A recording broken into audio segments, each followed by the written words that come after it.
Yes, dear students, this is Dr. Utkarsha Thakre from Vidyapratishthan's Arts, Commerce and Science College. And we are extending the same chapter. In the previous chapter, what you have seen, we have seen different categories in detail. And now we are extending the same chapter with the next topic, that is nomenclature. तुम्हाला सगळ्यांना माहिती आहे की nomenclature म्हणजे काय. नाव ठेवण्याचा कार्यक्रम प्रत्येकाचा झालेला आहे. त्याशिवाय तुम्हाला एका विशिष्ट नावाने कॉल केलं जात नाही. म्हणजेच काय, नाव ही तुमची आयडेंटिटी आहे. It gives you recognition and the process of giving name is called a nomenclature. एखाद्याला नाव देण्याची जो विधी असतो त्याला नामकरण विधी म्हणतो की that is what the nomenclature. आता nomenclature is done in case of every living organism. Every living organism is known by its particular name, isn't it? Every living organism is given a particular name, and this art of giving name to any object is called as a nomenclature. त्या आर्टला आपण काय म्हणतो, nomenclature. Now the organisms, they are giving different names. For example, in case of, yes, it is full. In case of different plants, different names are given in different languages. Ours is a multilingual country. बहुभाषिक देश आहे आपला. त्याच्यामुळे आपल्याकडे वेगवेगळ्या भाषा बोलल्या जातात. वेगवेगळ्या भाषांमध्ये वेगवेगळ्या प्राण्यांना, वस्तूंना, वनस्पतींना वेगवेगळी नावं दिली जातात. आणि इव्हन देश पातळीवर सुद्धा काही भाषेची नावं आपल्याला कळत नाही, है की नाही. फॉर एक्झाम्पल, इथे एक एक्झाम्पल दिलेलं आहे की organisms are given hundreds of name or thousands of name. International example दिलेलं आहे की pansy, that is Viola tricolor, is a plant which is mostly found in European countries, especially American gardens, and it has been given about 50 different local names in English language. इंग्रजीमध्ये ह्या एका प्लांटला 50 वेगवेगळी नावं आहेत. आणि 50 वेगवेगळी नावं म्हणजे कोणत्या नावाने नेमकं ते प्लांट ओळखल्या जावं. प्रत्येक एरियामधला व्यक्ती वेगवेगळ्या नावाने त्या प्लांटला कॉल करतो. किंवा आता ही बाहेरची एक्झाम्पल देण्यापेक्षा आपण आपल्या भारतातलं एक एक्झाम्पल घेऊ की आंबा. आंबा हे झाड तुम्हाला सगळ्यांना म्हटलं, आपण सगळे मराठी भाषिक लोक, आंबा म्हटलं की लगेच आपल्याकडे समोरची वनस्पती, ते फळ लगेच डोळ्यासमोर येतं, कारण ते परिचित नाव आहे आपल्याकरता. पण आंब्याला कन्नडामध्ये काहीतरी वेगळ्या नावाने ओळखतात, किंवा तमिळमध्ये आंब्याला वेगळं काहीतरी नाव आहे, संस्कृतमध्ये वेगळं नाव आहे. वेगवेगळ्या, उर्दूमध्ये पण आमच म्हणतात, हिंदी आणि उर्दूमध्ये त्याला आम म्हणतात, संस्कृतमध्ये त्याला आम्र वृक्ष म्हणतात, आपण याला आंबा असं म्हणतो. तर आपल्या ह्या 2-3 नोन लँग्वेज आहे, त्याच्यामध्ये 2-3 नावं झाली. संस्कृतमध्ये आंब्याला असं म्हणतात की जवळपास 50 डिफरंट वेगवेगळे नाव आहेत. There are 50 different name to the plant of mango in Sanskrit. संस्कृतमध्ये जवळपास 50 वेगवेगळी नावं आहेत एका आंब्याच्या झाडाला. मग विचार करा की आपल्याला तरी फक्त आम्र वृक्ष हेच नाव माहिती आहे, बाकीची माहिती पण नाही, आहे की नाही. मग अशा प्रकारे वेगवेगळी नावं जर असतील तर त्याचा यूज मात्र लिमिटेड आहे. जो संस्कृत भाषा जाणतो, संस्कृत भाषा डिटेल मध्ये माहिती आहे, त्यालाच ती नावं कळणार आहेत. किंवा जो कन्नडा लँग्वेज जाणतो त्याला कन्नडामध्ये आंब्याला काय म्हणतात ते कळणार आहे. पण आपल्यासारख्या मराठी भाषिक माणसाला कन्नडामधल्या आंब्याचं नाव जरी कोणी वाचून दाखवलं किंवा कोणी त्यात बोललं तर आपल्याला कळणार नाही. याचाच अर्थ काय झाला, त्या प्रदेशापर्यंत ती नावं लिमिटेड आहेत, ती सीमित आहेत. मग देश पातळीवर जर हे प्रॉब्लेम येत असेल तर आंतरराष्ट्रीय पातळीवर हा सगळ्यात मोठा प्रॉब्लेम आहे की त्या प्लांटचं नाव आणि आपण जर कम्युनिकेशन करणार असू दुसऱ्या एखाद्या राष्ट्रासोबत तर ते शक्य आहे का, तर आन्सर आहे नाही. So there should be some names given to the standard names given to the plants which can be used internationally or universally. जागतिक पातळीवरती सारख्याच नावाने ती वनस्पती किंवा प्राणी किंवा एखादा जीव ओळखला जावा, तर तशा प्रकारचे स्टँडर्ड नेम्स या लिव्हिंग बीइंग्सला दिले गेले पाहिजे. and these names are commonly referred as scientific names. These unique names are referred as a scientific names which are applicable universally. म्हणजे जागतिक पातळीवर जे वापरले जाऊ शकतात. म्हणजे तू इंग्लंडमध्ये जा, अमेरिकेमध्ये जा, त्या प्लांटला त्याच नावाने ओळखणार. फॉर एक्झाम्पल, आंब्याला कुठल्याही राष्ट्रामध्ये जा आणि मँजीफेरा इंडिका म्हटलं तर त्याच्या लक्षात येतं की याला, आपण ज्याला आंबा म्हणतो ते प्लांट आपल्याला गृहीत आहे. So this is a scientific name of mango, Mangifera indica. तर असे सायंटिफिक नेम्स देण्याची त्यामुळे अत्यंत गरज आहे, निकड आहे. It is very much essential to give such standard scientific names to the living organism, plants, animals, microbes, etc., so that the universal communication is possible. या प्लांट्सच्या जीवांच्या बाबतीत युनिव्हर्सल जागतिक पातळीवर काही आपल्याला कम्युनिकेशन करायचं असेल तर ते कम्युनिकेशन सोपं होऊ शकतं आणि ते महत्व सायंटिफिक नेम्स आहे. व्हर्नॅक्युलर नेम्स आपल्याला कन्फ्युजन मध्ये टाकतात किंवा त्यांच्यामुळे काही डिफिकल्टीज कम्युनिकेशन मध्ये निर्माण होतात आणि नॅशनल लेवलवर, इवन नॅशनल लेवलवर किंवा इंटरनॅशनल लेवलवर सुद्धा. आणि म्हणून standard names in the form of scientific names are required or they are must. Okay, so let us switch to, this is the importance of scientific name and what are the difficulties in using vernacular names or common names. Okay, let us switch to the next slide where we'll see what is the significance of standard name or scientific names. Now, why scientific names to be given? का द्यायचं? तर कारण vernacular नेम्समुळे किंवा common नेम्समुळे वेगवेगळ्या difficulties raise होतात, वेगवेगळ्या डिफिकल्टीजला सामना करावा लागतो की ते प्रत्येक काय विशिष्ट भाषेच्या लोकांनाच त्याचा अर्थ कळतो. त्यांनी सगळ्या भाषेतल्या लोकांशी आपल्याला कम्युनिकेट करता येत नाही. युनिव्हर्सल लेव्हलवरती म्हणजे जागतिक पातळीवरती कम्युनिकेशन लोकल नेम्सच्या माध्यमातून आपल्याला करता येऊ शकत नाही. कारण लोकल नेम्स किंवा लोकल लँग्वेजेस या इंटरनॅशनली सगळ्या जनतेला किंवा सगळ्या इंटरनॅशनल लेव्हलच्या वर सगळ्यांना त्या ज्ञात नाहीत आणि म्हणून आपल्याला सायंटिफिक नेम देणं गरजेचं आहे. हे सायंटिफिक नेम कसे असतात? दे आर सिस्टमॅटिक, शास्त्रोक्त पद्धतीने दिलेले असतात ते, and they provide mean of international communication. जागतिक पातळीवरती त्या विशिष्ट इंडिव्हिज्युअल बद्दल जर आपल्याला काही कम्युनिकेशन करायचं असेल तर सायंटिफिक नेम उपयोगाचे ठरतात. आता हे सायंटिफिक नेम्स पूर्वी जे वापरायचे दे वेअर पॉलिनॉमियल्स. साधारणपणे पॉलिनॉमियल सिस्टीम वापरली जायची सायंटिफिक नेम्स देण्याकरता. म्हणजे poly means many, nomials means name, म्हणजे असं नाव ज्याच्यामध्ये 2 किंवा त्यापेक्षा जास्त शब्दांचा समावेश होता त्याला म्हणायचं पॉलिनॉमियल्स. एका जसं आपलं नाव फॉर एक्झाम्पल ट्रायनॉमियल मधील, कारण आपण कसं लिहितो नाव, स्वतःचं नाव, वडिलांचं नाव आणि आडनाव, म्हणजे 3 वर्ड्स वापरतो आपण. So it is a trinomial. So name consist of 3 words. Polynomials nomials म्हणजे काय? Name consist of many words आणि ह्या प्रत्येक वर्डला मिनिंग आहे, विशिष्ट मिनिंग असतं ज्याच्यामधनं विशिष्ट इन्फॉर्मेशन आपल्याला मिळते. तर अशा पद्धतीचे पॉलिनॉमियल सुरुवातीला वापरायचे, पण नंतर ती सिस्टीम डिस्कार्ड करण्यात आली आणि लिनियस नेम सगळ्या जगाला पटकन स्वीकारल्या गेली अशी एक सिस्टीम जगापुढे आणली. त्याला त्यांनी म्हटलं बायनॉमियल सिस्टीम ऑफ नॉमेनक्लेचर. आता बायनॉमियल या नावावरूनच तुम्हाला लक्षात येतं की the name consist of only 2 words. Binomial system of nomenclature consists of a scientific name which constitutes only 2 words. फक्त 2 शब्दांचा मिळून बनलेलं एक सायंटिफिक नेम, त्याला म्हणायचं बायनॉमियल. ही बायनॉमियल सिस्टीम सगळ्यात पहिले जगासमोर कोणी आणली? कार्ल लिनियसने. आणि त्याचं इंट्रोडक्शन त्यांनी त्याच्या एका सायंटिफिक बुक मधनं केलं. त्याचं नाव आहे स्पेसिस प्लॅन्टारम. 1753 साली लिनियसने बायनॉमियल नॉमेनक्लेचर सिस्टीम सगळ्या जगासमोर आणली थ्रू हिज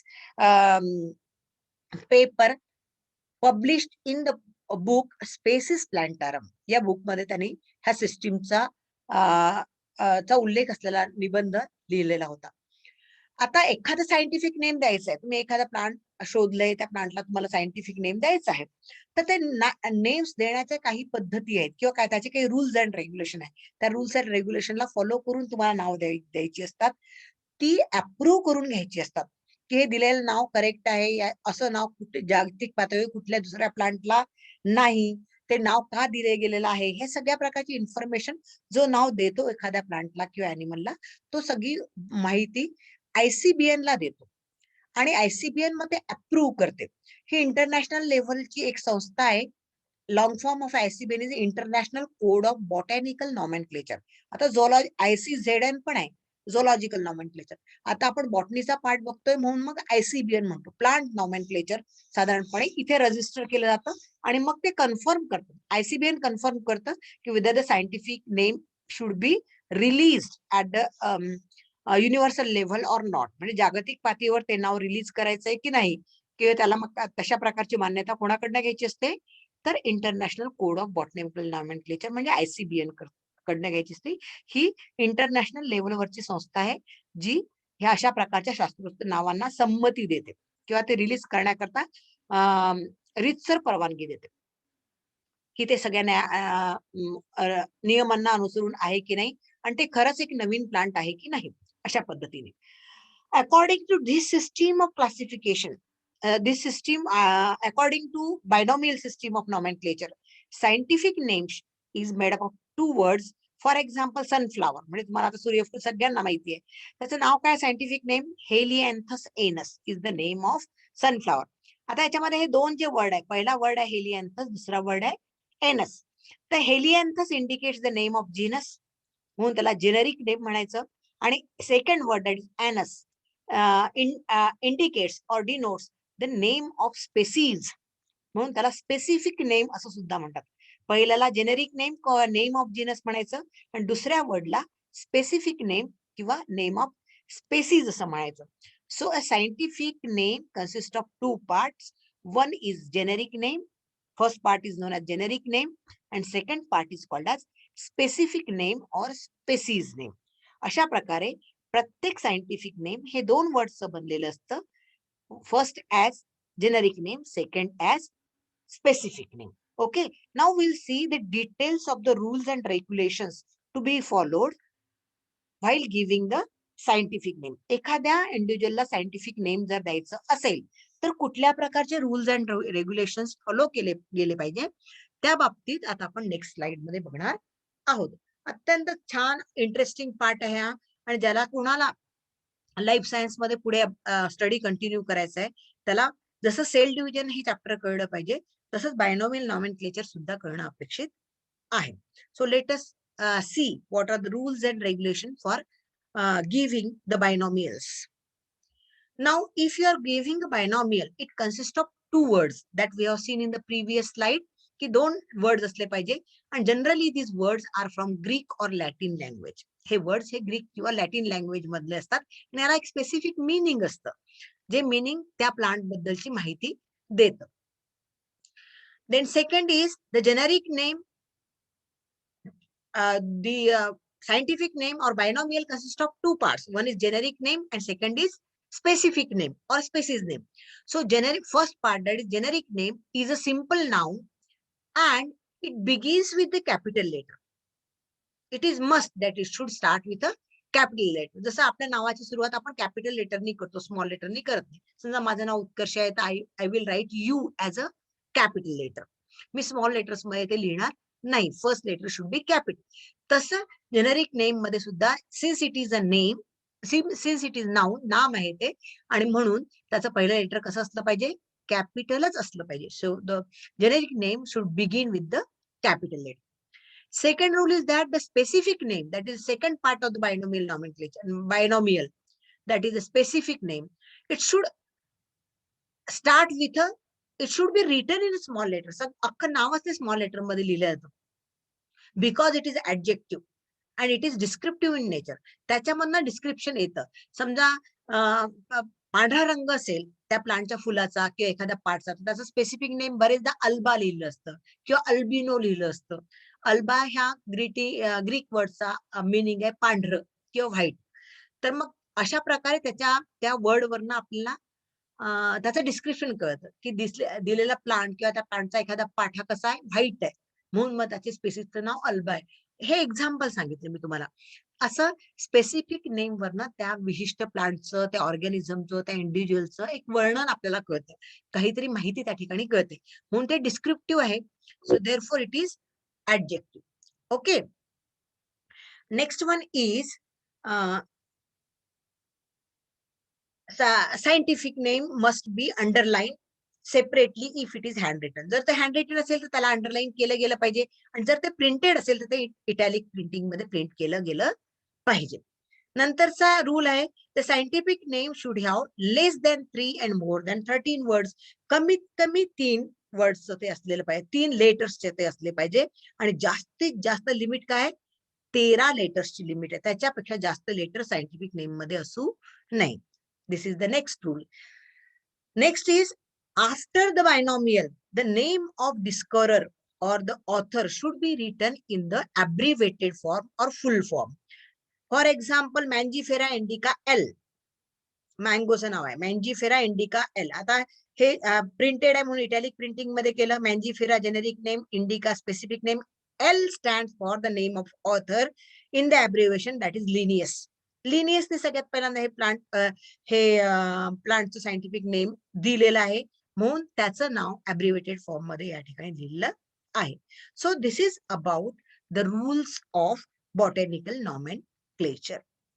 नाव नंतरचा पार्ट आहे that is five kingdom classification system.